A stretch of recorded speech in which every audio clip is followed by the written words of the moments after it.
नमस्कार, स्वागत है मॉर्निंग न्यूज में। सबसे पहले बात करेंगे धौलपुर की, जहां जिले के बाड़ी शहर में 167 वर्ष पुराने ऐतिहासिक 12 भाई मेले के सभी कार्यक्रम सफलतापूर्वक संपन्न होने पर मेला कार्यालय स्थित पुराना बाजार स्थित मेला कार्यालय पर मेले को ध्वज को विधि विधान से उतारा गया। इस दौरान एक कार्यक्रम रखा गया जिसमें सभी सहयोग करने वाले मीडिया कर्मियों का सम्मान किया। अध्यक्ष रामवीर पोसवाल के नेतृत्व में हुए इस आयोजन में शहर के गणमान्य नागरिकों ने भी शिरकत की। मेला अध्यक्ष रामवीर पोसवाल ने कहा कि 167 साल पुराना केवल बाड़ी ही नहीं, धौलपुर जिले का ऐतिहासिक मेला है जो सन 1859 से लगातार आयोजित हो रहा है। नगर वासियों के आर्थिक सहयोग से इसका आयोजन किया जाता है। मेला भगवान राम के अयोध्या आगमन की तर्ज पर निकलता है, जिसमें सभी नगरवासी और मेला कमेटी के पदाधिकारी करीब 1 महीने तक मेहनत करते हैं। इस बार ये आयोजन 20, 21 और 22 मार्च को संपन्न हुआ। धौलपुर से संजय कसाना की रिपोर्ट। मेड़ता सिटी में विद्युत विभाग और नगर पालिका के बीच वित्तीय विवाद गहराता जा रहा है। विद्युत विभाग ने नगर पालिका द्वारा स्ट्रीट लाइट्स के 1 करोड़ 80 लाख रुपए के बकाया बिलों का भुगतान न करने के कारण आज गांधी चौक, बस स्टैंड, नागौर चौकी और काजी चौक में लगे हाई मास्ट लाइट्स के विद्युत कनेक्शन काटने की कार्रवाई को अंजाम दिया। इस कदम से शहर के प्रमुख क्षेत्रों में अंधेरा छाएगा, जिससे आमजन के लिए परेशानी बढ़ने की संभावना है।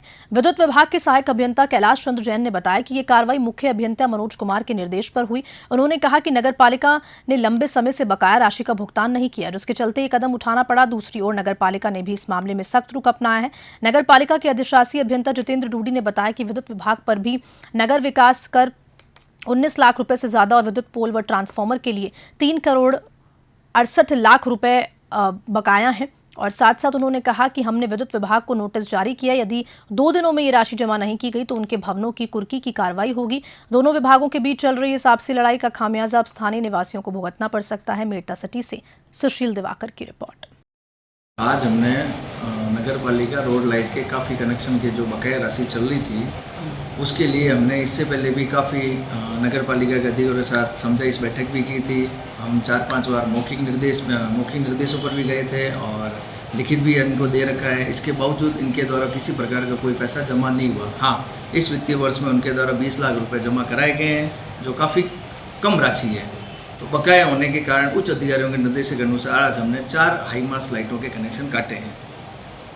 जिस प्रकार इसमें ये है कि इस वित्तीय वर्ष का जो हमने लेखा जोखा निकाला है, हमारे हिसाब से इतने बकाया हैं। अगर वो कह रहे हैं हम कम बकाया है तो आपस में बैठ के हम देख लेंगे किस वजह से कम है बकाया, और उनके जो बकाया निकल रहे हैं हम उनसे यही उम्मीद करते हैं कि वो आपका पैसा जो भी बकाया है नगर पालिका वो जमा कराएं।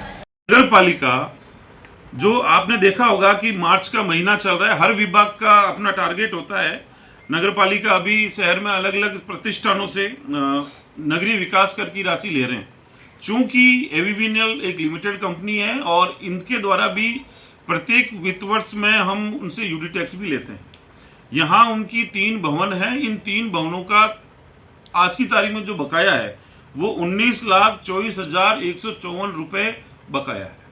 तो नगर पालिका यूडी टैक्स जो बकाया है इनका नोटिस पहला दिया जा चुका है, दूसरा नोटिस भी उनको आज प्रेषित कर दिया गया है और उनको कहा गया है कि 2 दिवस के अंदर जो नगरीय विकास कर की राशि है वो जमा कराएं, अन्यथा नगर पालिका आगामी कार्रवाई करेगी। साथ ही मैं आपको ये बताना चाहूँगा कि जितने भी यहाँ पे बिजली के पोल्स हैं और जितने भी ट्रांसफार्मर्स हैं वो सारे के सारे नगर पालिका की भूमि पर है और उनका भी जो किराया है उसका भी असेसमेंट जब किया गया तो वो 3 करोड़ 48,31,296 मतलब 3.5 करोड़ के आसपास की राशि वो भी बकाया है। उसका भी नोटिस हमने दे दिया गया है, जो कि यहाँ पे एएन साहब और एक्शन साहब पधारे थे इसी जगह पे, और जो मीटिंग आपसी हुई थी तो उनको भी ये नोटिस दे दिए गए थे। मैं ये भी बता दूं कि ऐसी नवरात्रि के पावन अवसर पर लगने वाली लक्खी मेले के लिए धौलपुर डिपो ने विशेष बस सेवाओं की व्यवस्था कर दी है। धौलपुर डिपो प्रबंधक जगजीत सिंह ने बताया कि 30 तारीख से शुरू हो रहे इस मेले में श्रद्धालुओं की सुविधा के लिए यूपी, मध्य प्रदेश और राजस्थान से करीब 350 बसें चलाई जाएंगी। श्रद्धालुओं की सुविधा को ध्यान में रखते हुए चिकित्सा सुविधाएं भी उपलब्ध कराई जाएंगी। इसके अलावा बस किराए में 50% की छूट दी जा रही है, जिससे भक्तजन आसानी से यात्रा कर सके। प्रशासन ने मेले की तैयारियों को लेकर अंतिम रूप दे दिया है। धौलपुर से संजय कसाना की रिपोर्ट। मेहंदीपुर बालाजी जाने वाले श्रद्धालु प्रशासन के खिलाफ आक्रोशित नजर आ रहे हैं। निजी बसों की हड़ताल के चलते हालात बिगड़ते जा रहे हैं। वहीं दूसरे वाहन चालक मनमानी कर रहे हैं। यात्रियों से 50 रुपए किराए की जगह 200 से 300 रुपए तक वसूले जा रहे हैं। नाराज श्रद्धालुओं ने सिकंदरा रोड पर जाम लगाकर नारेबाजी की और प्रशासन की निष्क्रियता पर सवाल उठाए। बस यूनियन का अवैध जीप संचालकों के विरोध में छठे दिन भी अनिश्चितकालीन धरना जारी है।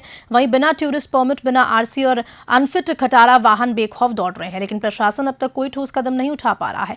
महिला और पुरुष श्रद्धालुओं की किसी ने नहीं सुनी, जिससे उनका गुस्सा और बढ़ता जा रहा है। सवाल ये उठता है कि आखिर प्रशासन कब तक मूक दर्शक बना रहेगा। बांदीकुई से देवेंद्र शर्मा की रिपोर्ट। क्या परेशानी है?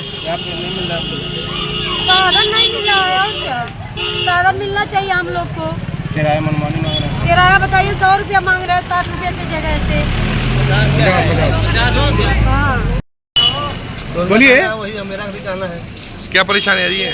ये हम लोग को बस नहीं चल रही है, बस नहीं चल रही है, हम लोग सबका काम कर रहे हैं, काम कर रहे हैं हम लोग यहाँ पे। बस नहीं चल रही है यहाँ पे, हम लोग परेशान है, लेडीज परेशान है, बच्चे परेशान है। कितना किराया मांग रहे हैं प्राइवेट जीप वाले? 100 रुपया मांग रहे हैं। 100 रुपया इतना भर रहे हैं। देखिए जो पैसा ना दीजिए, क्योंकि हम लोग बहुत दूर से आए हैं, बार बार यहाँ परेशानी झेलना पड़ रहा है। ठीक है, प्रशासन से ही मांग है कि बस चलवाए और 50 रुपये।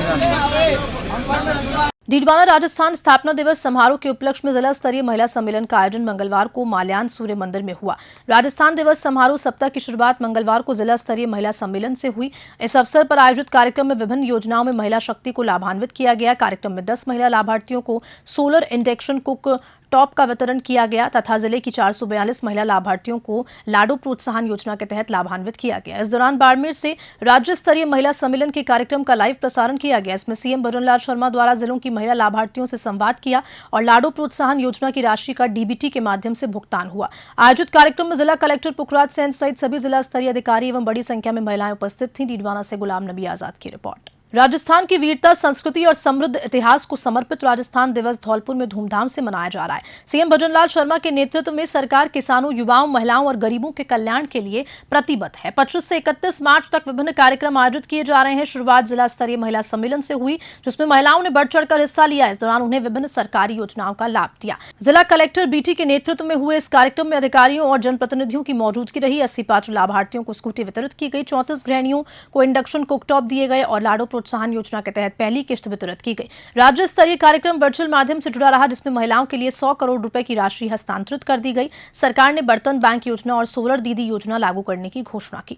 धौलपुर से संजय कसाना की रिपोर्ट। आज राजस्थान दिवस के उपलक्ष्य में एक सप्ताह प्रोग्राम चल रहा है और आज महिला सम्मान समारोह थे, उसमें मुख्यमंत्री महोदय बाड़मेर जिले से कनेक्टेड हुए, पूरे प्रदेश में जो लाभार्थी है उनसे संवाद किया और धौलपुर ज़िले में भी आज हमने इंडक्शन कुकर वितरित किया और साथ ही आज 80 बच्चों को स्कूटी भी वितरित किया और सभी महिलाओं को बहुत बहुत बधाई। और आगे ये एक हफ्ता ये 31 तक ये चलता रहेगा प्रोग्राम। 30 तारीख को राजस्थान दिवस है, उसके बाद 31 को भी प्रोग्राम है और कल हमारे ज़िले से जो किसान जो भाई है वो माननीय मुख्यमंत्री महोदय से इंटरेक्शन करेंगे। और क्या क्या कार्यक्रम रहेंगे? किसान सम्मेलन है, रोज़गार उत्सव है, सांस्कृतिक प्रोग्राम है और फिर सुशासन दिवस है। ऐसे कई सारे प्रोग्राम लगातार जारी रहेगा और 28 तारीख को माननीय प्रभारी मंत्री जी यहाँ पे रहेंगे।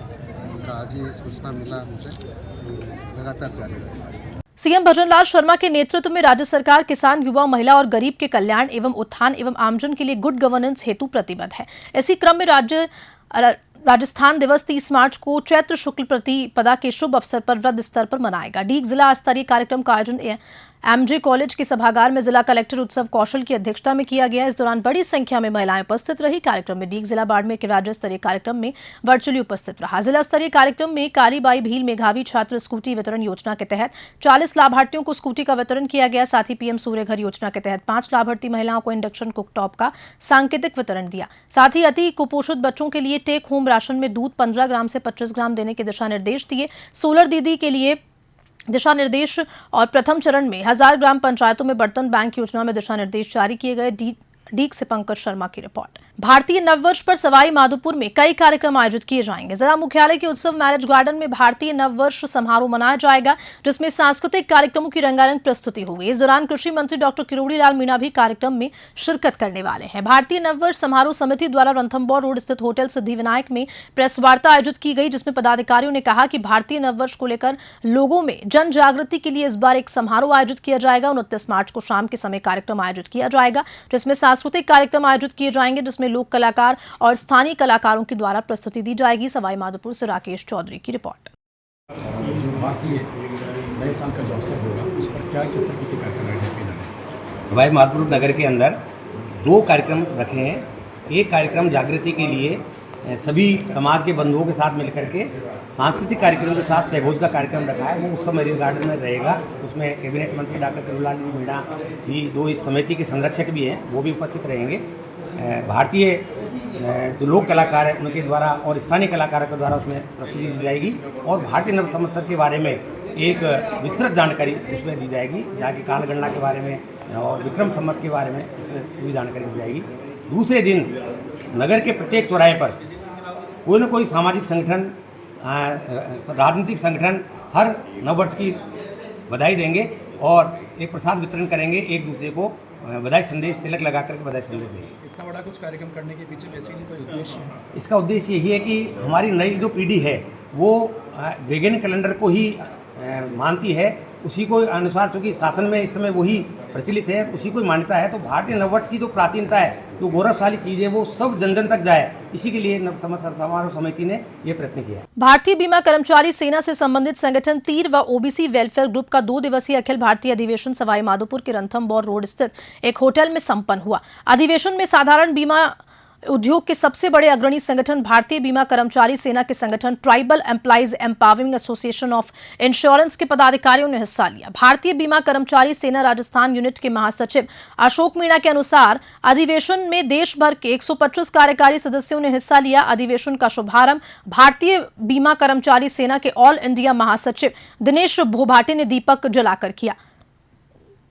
2 दिवसीय अधिवेशन में साधारण बीमा उद्योग में कर्मचारियों की चुनौती और संगठन के प्रभावी संचालन व विस्तार पर चर्चा की गई। गौरतलब है कि भारतीय बीमा कर्मचारी सेना साधारण बीमा उद्योग में सभी संवर्गों में मान्यता प्राप्त एकमात्र संगठन है। साधारण बीमा उद्योग की 4 कंपनियों में 8000 एक्टिव सदस्य हैं। अधिवेशन में देश भर के वक्ताओं में वेतन पुनर्निर्धारण जैसी लंबित मांगों को भारत सरकार की ओर से जल्द पूरा करने पर जोर दिया। सवाई माधोपुर से राकेश चौधरी की रिपोर्ट। भारतीय बीमा कर्मचारी सेना जो शिवसेना उद्धव बालासाहेब ठाकरे जी की एक एफिलेटेड जो हमारी संगठन है, उन्हीं की एफिलेटेड संगठन है OBC all India employees federation और SC/ST एसोसिएशन है तीर। इनकी यहाँ पर 2 दिन 23 और 24 मार्च को आज यहाँ पर ये हमारी ऑल इंडिया कॉन्फ्रेंस संपन्न हुई और इस ऑल इंडिया कॉन्फ्रेंस में संपूर्ण हिंदुस्तान से, हर एक स्टेट से हमारे ऑफिस बेयरर्स आए थे, रिप्रेजेंटेटिव आए थे और बहुत ही अच्छा प्रोग्राम यहाँ पर रहा, बहुत ही अच्छी कॉन्फ्रेंस हुई। और ख़ास करके यहाँ पर जो हमारी मांग थी, हमारी जो डिमांड थी, वो खास करके वेतन पुनर्निर्धारण जो है वो जल्द से जल्द होना चाहिए। जो पिछले 2.5 साल से हम लोग लगातार पीछे पड़े हैं सरकार के और लगातार फॉलोअप कर रहे हैं सरकार के साथ में, लेकिन आज तक हमारे आदरणीय नेता शिवसेना उद्धव बालासाहेब ठाकरे जी के सांसद वो भी लगातार बात कर रहे हैं, पार्लियामेंट में बात कर रहे हैं, DFS के साथ बात कर रहे हैं, फाइनेंस मिनिस्ट्री के साथ बात कर रहे हैं। तो हमें आशा है कि आज के इस अधिवेशन के बाद हम लोग इसका फॉलोअप आपके माध्यम से भी करना चाहते हैं। आपको भी निवेदन करते हैं कि आपके माध्यम से आप ये हमारी मांग हमारी केंद्र सरकार तक पहुँचाइए और जो पिछले 2.5 साल से ये जो रिविजन पेंडिंग है वो जल्द से जल्द हमें मिले। इसके अलावा कोई विशेष मांग और भी? और इसके अलावा और 2 विशेष मांगे हैं। एक है हमारी 30% फैमिली पेंशन की मांग है और 14% NPS की मांग है।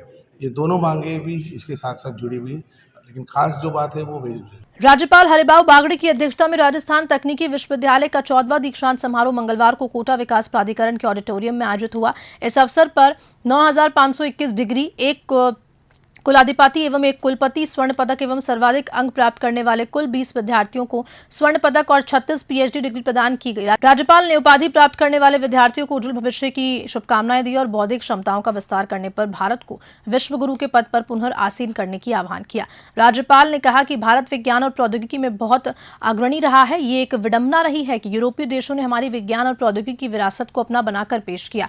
भारत की ज्ञान परंपरा के बारे में जानना बहुत आवश्यक है। नई शिक्षा नीति का उल्लेखनीय करते हुए उन्होंने कहा कि नई शिक्षा नीति विद्यार्थियों के सर्वग्रीण विकास पर आधारित है। दीक्षांत अतिथि के रूप में गुजरात केंद्रीय विश्वविद्यालय के कुलपति प्रोफेसर रमाशंकर दुबे ने कहा कि युवाओं में देश को बदलने का सामर्थ्य है। आरटीयू के कुलपति प्रोफेसर एसके सिंह ने प्रगति प्रतिवेदन में विशेष कार्यों का विवरण भी प्रस्तुत किया। कोटा से कामिंदु जोशी की विशेष रिपोर्ट। बांदीकुई में बड़ियाल खुर्द की ढाणी थराली में मुकेश योगी के छपरापोश मकान में अचानक आग लग गई, जिससे भारी नुकसान हुआ। स्थानीय लोगों की सूचना पर बीजेपी बसपा मंडल अध्यक्ष महिपाल शेखावत मौके पर पहुंचे और फायर ब्रिगेड को बुलाया। स्थिति की गंभीरता को देखते हुए उन्होंने संवेदनशील जनप्रतिनिधि होने का फर्ज निभाते हुए खुद पानी डालकर आग बुझाने में मदद की। उन्होंने कहा कि मुकेश योगी का परिवार बेहद गरीब और कच्चे मकान में रहता है। ऐसे में प्रशासन और स्थानीय लोगों की मिलकर इस परिवार की आर्थिक सहायता करनी चाहिए ताकि वे फिर से अपने घर को संवार सके।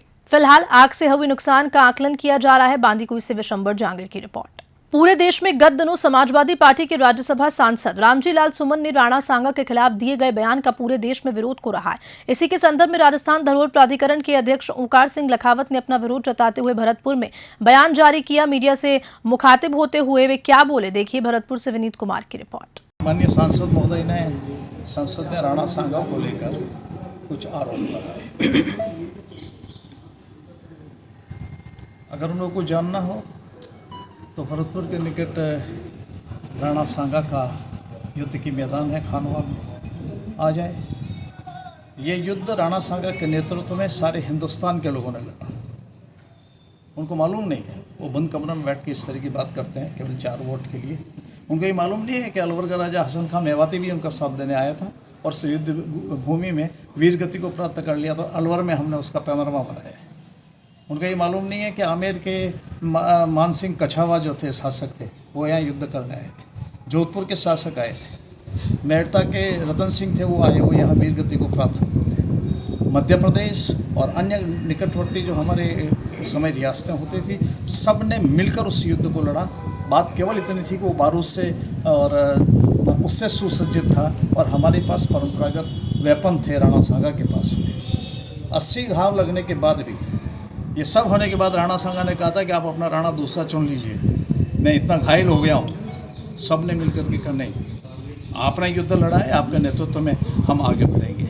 तो मेरा ये कहना है कि उन सांसद महोदय को मैं आमंत्रित करता हूँ। किराया भाड़ा तो लगता नहीं है एमपी का, आए ज़रा खानवा के मैदान में आकर बात करते हैं क्या करनी और क्या नहीं करनी। राज्य सरकार खानवा में राणा सांगा के स्मारक और उस क्षेत्र को विकसित करने के लिए लगभग 3.5 करोड़ से अधिक की राशि स्वीकृत की है। हम उसको और सुसज्जित करेंगे, भव्य बनाएंगे, इतिहास को प्रदर्शित करेंगे, उसमें इलेक्ट्रॉनिक सिस्टम को माध्यम को भी हम इसको ठीक करेंगे, ऐसा हमारी योजना है। भरतपुर में धार्मिक और ऐतिहासिक धरोहरों के सौंदर्यीकरण और विकास कार्यों को गति देने के लिए श्री कृष्ण गमन पथ योजना पर काम शुरू हो चुका है और इसी के तहत गृह राज्य मंत्री जवाहर सिंह बेढम और राजस्थान धरोहर प्राधिकरण के अध्यक्ष ओंकार सिंह लखावत ने भरतपुर किले में स्थित श्री बांके बिहारी मंदिर का निरीक्षण किया। इस दौरान मंत्री बेढम ने कहा कि श्री कृष्ण गमन पथ से प्रदेश में धार्मिक पर्यटन को बढ़ावा मिलेगा और भरतपुर का ऐतिहासिक महत्व और भी निखरेगा। भरतपुर से विनीत कुमार की रिपोर्ट।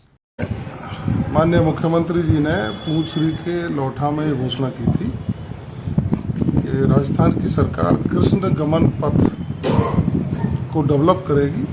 उनके आने वाले तीर्थ स्थल, पूज्य स्थल और उस मार्ग पर जन सुविधाएँ निर्मित हों, इसका काम हम करेंगे। उसी श्रृंखला में हमारे राजस्थान सरकार की जो धरोहर प्रोन्नति प्राधिकरण है, उसके अध्यक्ष माननीय ओंकार सिंह जी लखावत साहब माननीय मुख्यमंत्री जी के निर्देश पर उस कृष्ण गमन पथ का पूरे का निरीक्षण कर रहे हैं। मैं अभी आज इनके साथ हूँ और पूरे पथ का निरीक्षण करने के बाद इसकी DPR बन करके बहुत जल्दी ही धरातल पर उन चीज़ों को उतारा जाएगा जो भगवान श्री कृष्ण से संबंधित हैं और नई पीढ़ी के लोग उनको आत्मसात करके हमारी परंपरा, हमारी विरासत और हमारे आराध्य उनका ज्ञान भी प्राप्त कर सकें और हमारी संस्कृति का प्रचार प्रसार करें। माननीय मुख्यमंत्री भजन लाल जी ने ये निर्देश दिए हैं, आदेश भी किया है। इसी भगवान कृष्ण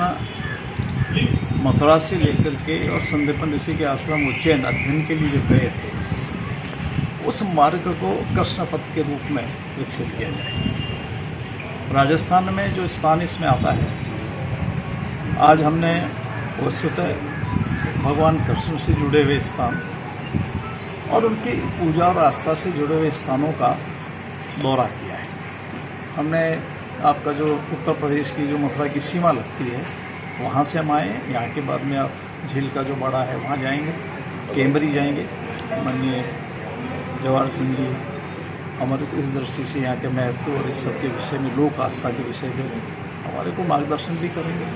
और उसके बाद में हम करौली जाएंगे, उसके बाद में केला देवी जाएंगे और उसके बाद में हम सवाई माधोपुर रणथंभ होंगे।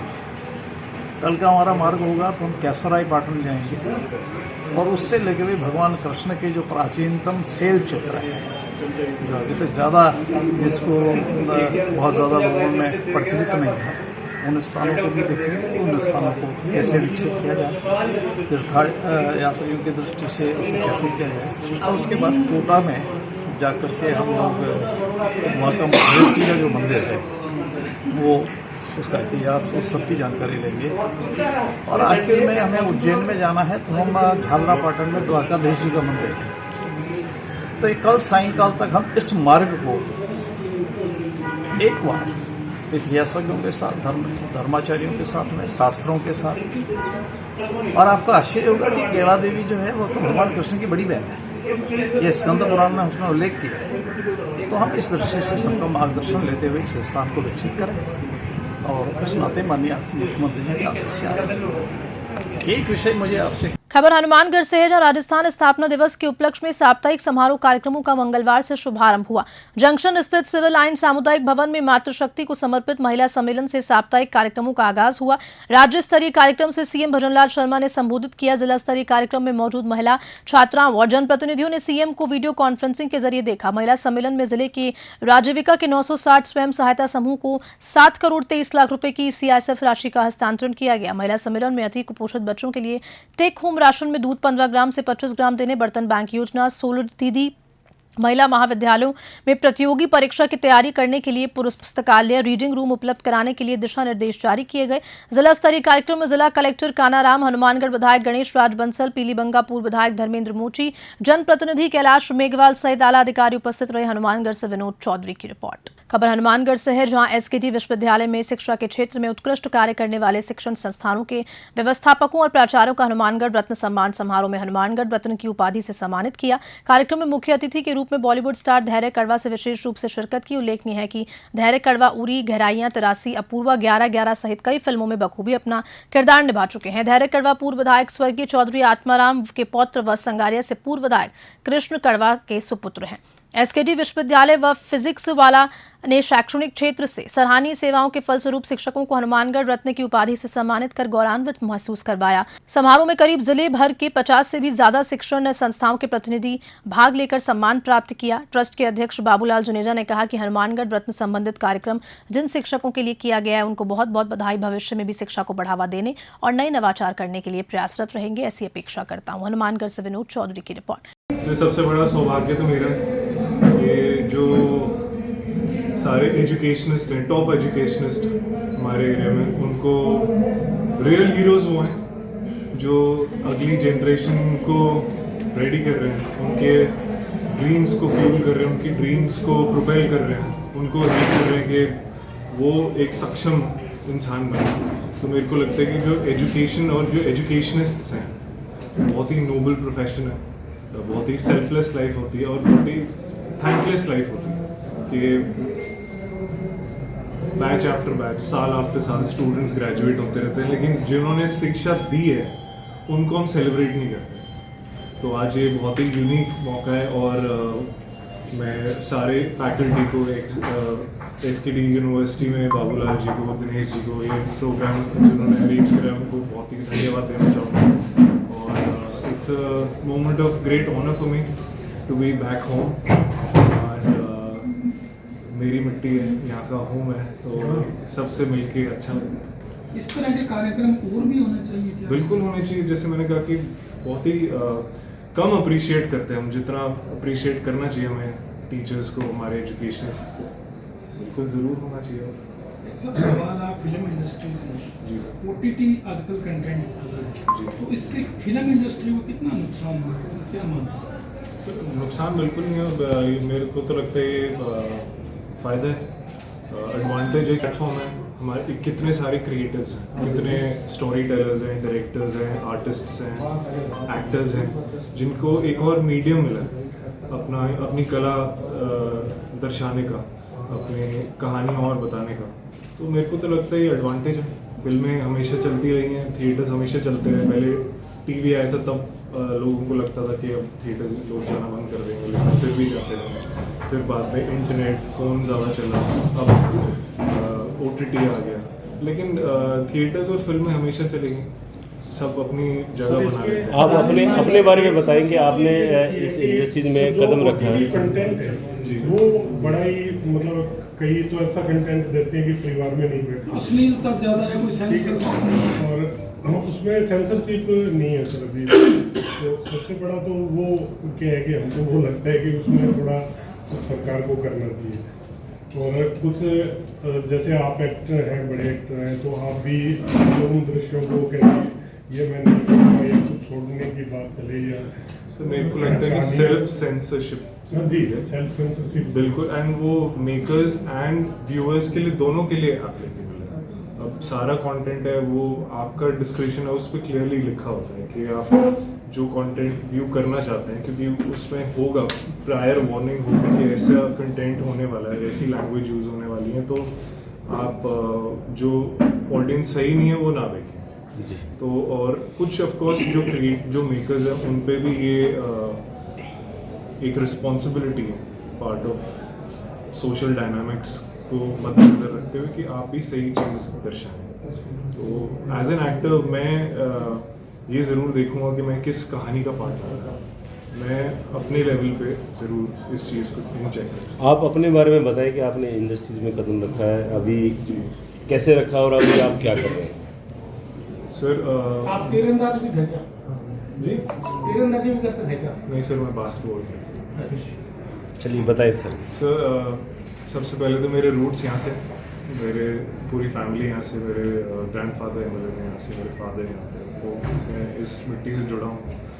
और कभी एक्टिंग सोचा नहीं था करूँगा, मॉडलिंग पहले तो MBA का प्लान था, और MBA का प्लान करते करते मॉडलिंग चालू हुई, और फिर लगा कि पढ़ाई तो बाद में भी हो सकती है। अगर एक सपना होता है, बड़े होते हो आप, फिल्में देखते हो, तो आपको लगता है कि शायद मैं भी कर सकता हूँ। और मैं ये एक मैसेज भी है फॉर यंग स्टूडेंट्स, और कोई भी आपका बैकग्राउंड कोई भी हो, आप कहीं से भी आओ, वो डिटर्मिन नहीं करता कि आप कहाँ जाओगे। खबर के साथ बुलेटिन में इतना ही। नमस्कार।